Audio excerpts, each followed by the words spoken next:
All the little good things you do, they make me no. This distance is taking a hold of me for sure. Baby, come. Hey guys, and welcome back to my YouTube channel. This is the Glimpse of Ray, where we get straight to the point, okay? If you are new here, my name is Rachel. I go by Ray. I am 30 years young, and don't you forget that. Okay.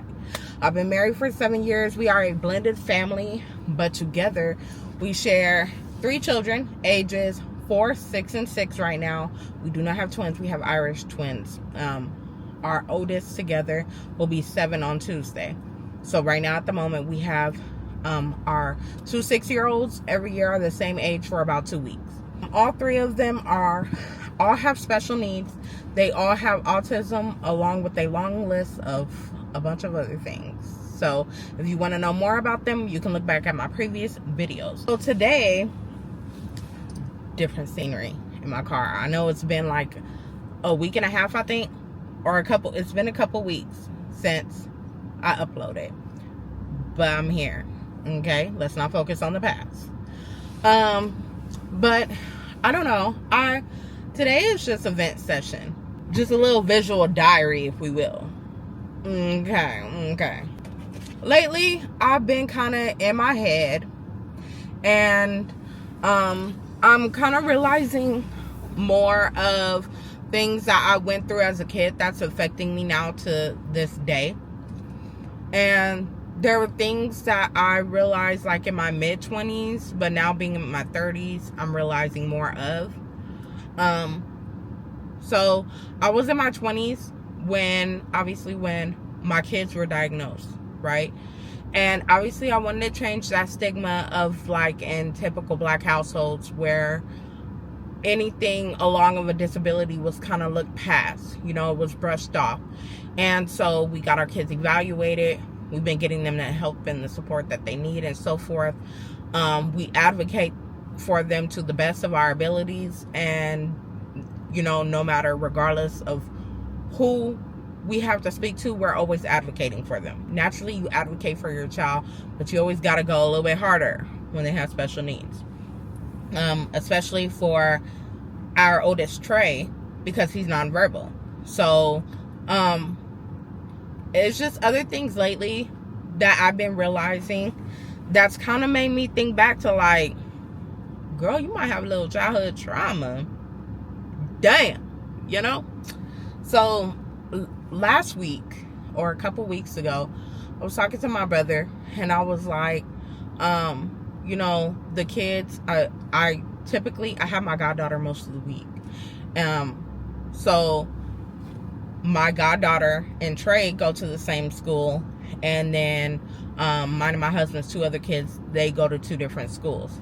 So I was telling like my brother, like, oh, my goddaughter Trey and Tyler all have their 100th day of school, so they can come to school dressed up as seniors or whatever. So I was like, I need to get them an outfit, something to wear that day. And then the following day, my youngest Tristan was gonna have Parents' Day at his school, and then next week Trey is having Valentine's Day party at and for his class. So I was gonna donate some things towards the party, and I was gonna take some things up to Tyler's school for Valentine's Day, like little gift bags for the class. But then his friend's mom ended up telling me, she's like, oh, I had already planned on doing that. And I was like, I'm not gonna step on any toes, like, please, go for it. And she's like, is it okay if I get Tyler something? I was like, yeah, please do. So my brother and I were talking, and he did bring to my attention, he was just like, you do put a lot of pressure on yourself when it comes to the kids. And like, I think it's especially with school. And it was something that I hadn't really realized or kind of sat on. It was just like, it was just me moving. You know what I mean? I wasn't like, it wasn't something that I put much thought into. But then thinking more about it, and disclaimer, before I keep talking, I want to say that my parents were not deadbeat parents, okay?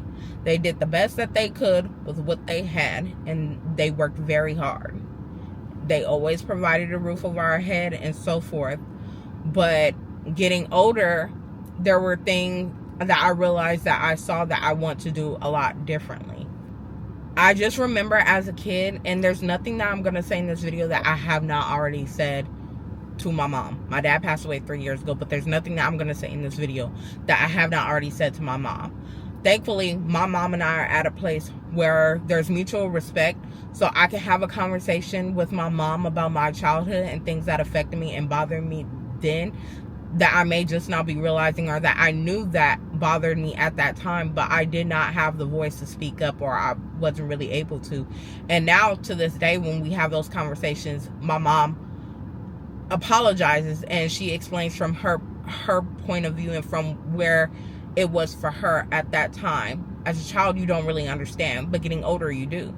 So for me, when I was a kid, I did sports, and I did good in school grade-wise up until I got to maybe middle school, somewhere late in middle school, somewhere in high school. And my mom, both of my parents, they worked a lot. And so my parents had this truck company, so my dad traveled a lot. You know, he was gone majority of the week, and then he was home for a couple days out of the week. But when he was home, he would spend one of those days sleeping all day. And you know, he's been on the road, he's in the truck all week, he's finally home, he would spend the day sleeping. And then the next day he was up, and my dad taught me a lot. He taught me a lot. He taught me in a sense of like how to cook to make sure that me and my brother ate. He taught me how to fight. Like, he taught me like street smart. Like, he taught me a lot of things where my mom wasn't always there because of how much she worked. She worked constantly. She was going to school at the same time at one point in time. And as a kid, I really looked up to my mom. But I knew that once I got into like my teenage years, it was kind of like, I have my dad, but that's not who I want. I want my mom. Like, I need my mom. Becoming a teenage girl and kind of needing that attention, needing that advice, and like talking to, so forth. I didn't really have my mom in that sense because of how much she worked. She always kept a roof over our head. But as a child, I didn't understand that. It was just like, I miss my mom, you know? And so I remember having that conversation with my mom recently, and I told her that. Everything I just said, I told her that. And she was like, I didn't know that you felt that way. And she said, I didn't work that much because I wanted to. I worked that much because I had to. But I never knew I made you feel that way. So now, like, we're able to have those conversations. But I feel like now to this day, even with my kids, everything that involves their school, I want to make sure I'm there for. I want to make sure that I'm present for. I want to make sure that the teachers know who I am, and that they know that our kids, both of our kids' parents, are heavily involved. We want to make sure that they never look like a typical, you know, stereotype. We want to make sure that their teachers and their schools know that both parents are heavily involved. I've noticed that the more I think about it, I do put a lot of pressure on myself. And I think it's to show that I'm to try to be there and present for everything, and make sure that they're able to participate in everything that I wasn't really able to participate in as a kid. So I think that, you know, I'm trying to learn how to give myself more grace. And naturally, that comes hard when you're a mom. You know, you try to learn and figure out how to give yourself more grace. But that's just where I'm at right now. And I have to remind myself, and I'm trying to remind myself, that in order for them to be good, I have to take care of myself too. And it's okay if they're not involved in every single thing. It's okay if I'm not donating to every single thing, you know, when it comes to them in their schools. You know, I don't, it's just something that I'm trying to figure out. Like I said, trying to learn how to give myself more grace. I know it won't happen overnight, but it will eventually happen, hopefully. But, you know, they're kids that they have to learn. And even, you know, as when you become a parent, you don't know everything right away. And sometimes it takes years down the line. And just like my parents didn't have it all together when me and my siblings were younger, I'm not going to have it all together, you know. And there's things that I'm going to learn and I'm going to say, I wish I would have done this differently as they get older. I know I'm not perfect. And I know that when they get older, there might be some things that they say, I wish you would have done this differently. But when I have those tough conversations with my mom always tells me I did the best that I did what I thought was best at the time, or I did the best with what I knew.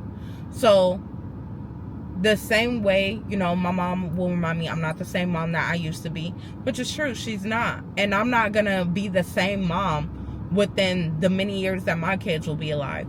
But every time that we go to pick up our kids and their teachers say that they had a great day, or their model students, or whatever the case is, it reminds me we got to be doing something right. Like, as their parents, we have to be doing something right. Trey just got Student of the Month last week. So this is his third award just the school year so far. And I'm not saying that I don't feel like he had it in him, but his first year in school, I wasn't expecting him to be getting the awards like right off the bat. So I'm very proud of him. Like, for Trey to have gotten, he got like Rising Star and something Scholar like last year in maybe November. And then this month in February, was it February? I think it was February, technically speaking. And then last week he got Student of the Month.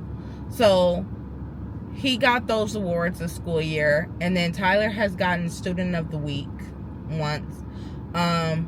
Tristan gets his little awards, but he's also just in preschool. But he also gets his awards, his little awards. And when their teachers tell us, you know, they're well behaved, they're well mannered, it makes me feel like, okay, we're doing something right. We got to be doing something right for the teachers to be saying this. And I'm grateful that our kids don't act an ass in school, you know. I'm glad that they don't act the same way at school that they act at home. Okay. Yeah. But my goal for next school year is, right now, all three of the boys go to 3 different schools. And that is no fun when it comes to drop-offs and pickups. For Tristan, with him being in preschool, he's only in school for like 2.5 hours, which for me, that ain't long enough. I need you there a full day, my guy. Yeah. And then his school, Tristan's school is like 15 minutes away. Tyler's school is 10 minutes away. And Trey's school is right by our house. It's literally walking distance. So that works. But next school year, once Tristan enters TK, I'm hoping that I can get him into the school that Tyler's at. That is what I'm really hoping for. The only thing that's going to suck is that the school that Tyler is at, he will only be there for 2 years. So this is his first year there, and next school year will be his last school year there. So after next school year, we'll be back to taking the kids to 3 different schools again. But the goal is to get Tristan into Tyler's school for next school year when he'll be in TK and Tyler will be in first. All I can continue to do is what I'm supposed to do and like do my part. I'm still learning along the way and trying to navigate. First of all, trying to navigate in your 30s is rough enough. And I just turned 30 last year and I'm still trying to figure this out, okay? There's stuff I'm learning. I started learning once I turned 30 that I was like, damn. You know? But trying to navigate motherhood in general and trying to find that balance between being a wife and a mother is challenging enough, okay? Trying to find that even space and time between being a wife, a mother, and having time for yourself. Oof, you know? But those are things that I'm still trying to figure out almost 7 years later. I'm trying though, you know? I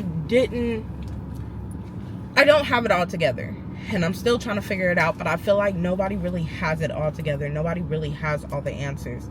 We're all just winging this shit. If you're a mom, you're winging this shit.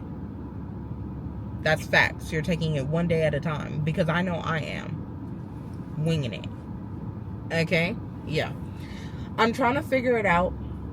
I'm trying to learn the balance between doing what's different with my kids compared to what I had with my childhood, but also healing from my childhood while letting my kids be their own people. I'm trying to learn how to not see my childhood within them or seeing myself within them. At the end of the day, they are their own people, and it is up to me to make sure that I don't inflict any kind of hurt or emotions upon them that I felt as being younger. But I'm just in this era of trying to figure it all out. That's what this era is called. Just trying to figure it all out. I'm trying so hard to figure it all out. And like I said, nobody has all the answers, but it's a lot to try to figure out at once. But I don't want, if I don't figure it all out or even try to, then what am I doing all this for? I don't want it to be brought to like my mind and I think about it and then I brush it off. I don't want to do that. But the best way I can put it is, shit, I'm trying to figure it all out. At the end of the day, there's nothing more I can say other than that. My kids are doing well. They are loved. They are taken care of. I'm thankful that with my husband, we can sit and talk about like things that we experienced in our childhoods that we want to do differently with our kids. And I will say one thing, because I have friends and I'm around people. Everybody grows up differently. And I want to say, just because it's your best bet is not to compare yourself. People say all the time, don't compare yourself to somebody else. Don't compare your childhood to somebody else's, bro. Like, just because one person grew up in a single parent household and you may have grown up with two parents doesn't mean that you had a so much better childhood than the person. Doesn't mean that the person that grew up in a two parent household had a better childhood than what you had just because you had one parent and they had both parents. You don't know what anybody else has experienced in their childhood. You don't know what anybody else has had experience in their household. You don't know how somebody grew up in their childhood may still affect them to this day. You don't know that. And it's best not to compare yourself, your childhood, your trauma to somebody else's. Everybody has their own and everybody's trying to figure it out, or at least they should be. So please don't do that. Don't do the at least you had it better than me because you had two parents in your household. You don't know what I had and what I dealt with as a child, what I saw as a child. That just goes for anybody. So that's things that we as people have to learn. I don't compare my childhood to nobody else's. My childhood was enough, baby. Okay? It was enough. And as a kid, I grew up like being such kind of on hush mode, or trying not to say anything because it never fixed anything, or I felt like nobody really listened, or it wasn't validated, to now I'm gonna talk my shit and can't nobody shut me up, and I'm gonna say what I want to say. So now, like, okay, yeah, I'm taking it one day at a time because it doesn't happen overnight. I greatly appreciate my parents for all that they did for me. You know what I mean? My childhood was not perfect. Nobody's was. There was things that I saw, things that I heard, things that I don't want to go through or repeat with my children. But like I said before, I know that my parents did the best that they could with what they had. at the end of the day, we still always had a roof over our head. We still always had food to eat. We still always had clothes on our back. But even with the things that we did not have, it does not change how I may have felt at times. I hope that makes sense. I think that sometimes with parents, and I'm not saying these are my parents, I think that sometimes with parents, a child can tell their parent that they're sad or they're feeling depressed or whatever the case may be. And a parent can be so quick to dismiss that shit. And it's like, what the fuck you sad for? You don't have to pay no bills. You don't have to do this. You don't have to do that. And that's not okay. And there's so many kids that have to hear that. But at the end of the day, regardless of what they're not paying for, just because you do those things doesn't take away from how I'm feeling. And it's kind of like you have no right to feel this way. And I never want to make my kids feel that way. So I know that, I remember when my dad was alive, and when I would tell him I love him, and he'd be like, yeah, I love you too. But I also know, back then, it was funny. If you knew my dad, then you knew how he was. My dad was not an affectionate person. He talked kind of aggressively. He cussed most of the time, and that's shit why I do to this day.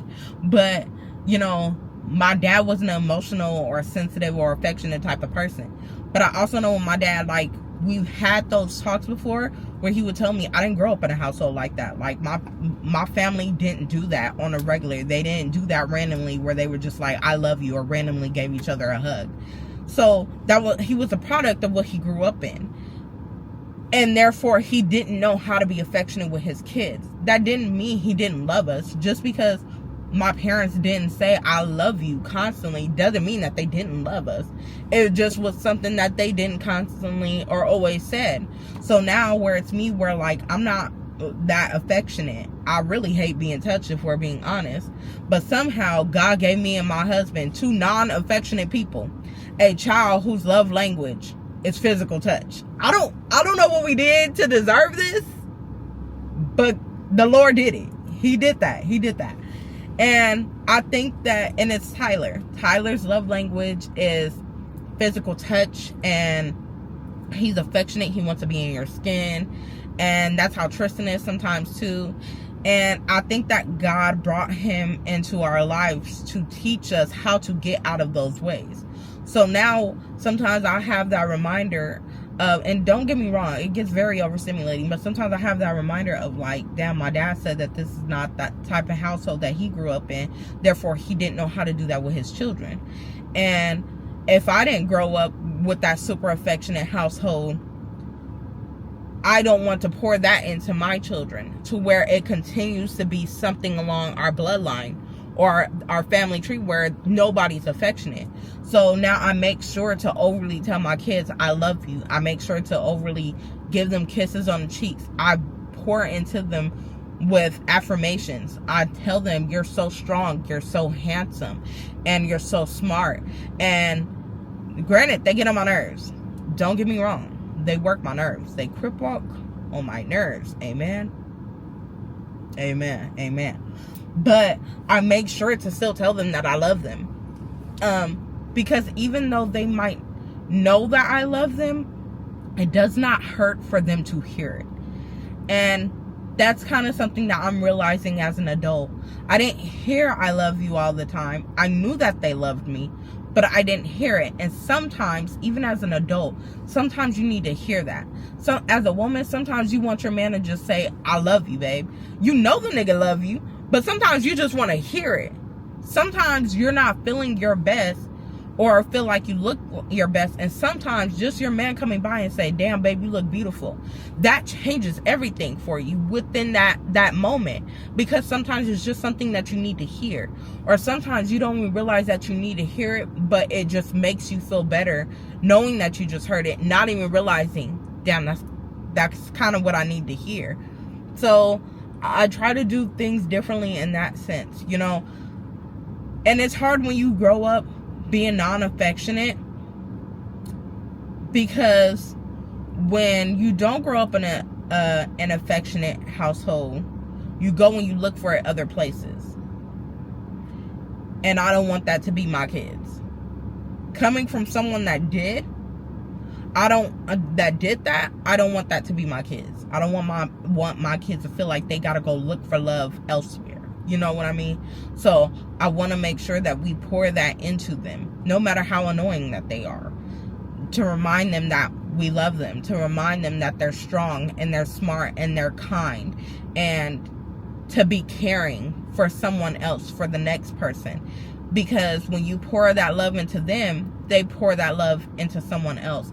I didn't even realize, and I'm rambling now, I'm finna stop, but I didn't even realize until one day, because every kid is different, and what you may be able to do with one of your kids, you probably can't do with the other.